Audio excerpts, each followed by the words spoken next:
Est-ce que vous utilisez l'intelligence artificielle au travail sans en parler à votre direction? Ça s'appelle la Shadow AI, Oui. Anthony Morel, l'utilisation dans l'ombre clandestine. Exactement, c'est ça, et c'est un vrai casse-tête pour les entreprises. Il y a un salarié sur 3, peut-être vous qui nous écoutez, qui nous regardez, qui pratique aujourd'hui le Shadow IA, l'utilisation non déclarée de l'intelligence artificielle dans le cadre professionnel, donc sans autorisation expresse de la hiérarchie. C'est ce que montre une étude menée par l'INRIA auprès de 14 grandes institutions et entreprises, Airbus, L'Oréal ou encore l'assurance maladie. J'allais dire, c'est assez logique d'une certaine manière parce que la plupart des entreprises n'ont pas de règles claires sur l'utilisation de l'intelligence artificielle générative aujourd'hui. Et en l'absence de règles claires, chacun fait un petit peu sa petite tambouille de son côté. On va utiliser ChatGPT pour résumer un mail, on va s'en servir pour rédiger un rapport, parfois en utilisant des données sensibles de l'entreprise, sans en avoir l'autorisation expresse. Et c'est évidemment le problème, un problème aussi de sécurité.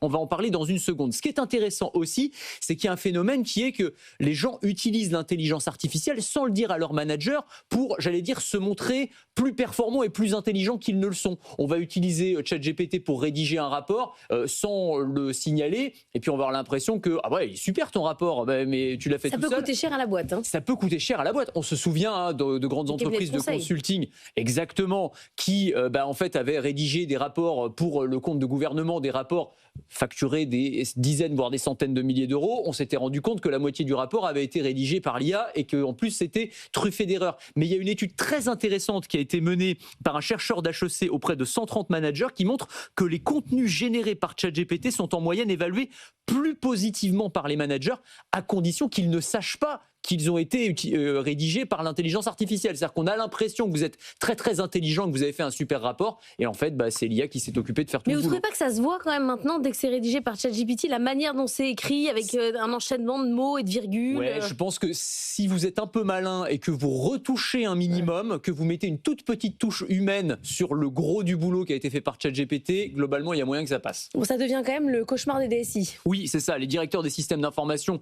qui n'en peuvent plus du Shadow AI parce que c'est un très gros problème, évidemment. C'est un peu comme si un ouvrier apportait ses outils sur le chantier ou à l'usine, c'est-à-dire que ça peut fonctionner, mais ça crée quand même une dose d'incertitude qui est absolument énorme, notamment parce que en fait, les salariés vont utiliser des données parfois sensibles de l'entreprise sans autorisation. Ça peut être des documents de R&D, ça peut être des dossiers RH qui passent donc par des comptes IA non professionnels. C'est pas forcément compatible avec le RGPD. Quand on travaille dans certains secteurs, je pense à la banque, je pense à la santé, je pense à la défense, évidemment, c'est extrêmement sensible. On estime, alors c'est un prompt sur 10 qui contiendrait des informations confidentielles de l'entreprise. C'est absolument massif. Et on a eu des entreprises qui ont eu des très mauvaises surprises. On se souvient de l'exemple de Samsung qui, à un moment d'ailleurs, avait interdit l'utilisation de l'IA générative en interne parce qu'il y avait des salariés qui, notamment, avaient utilisé des morceaux de code source qu'ils avaient copié-collé dans ChatGPT.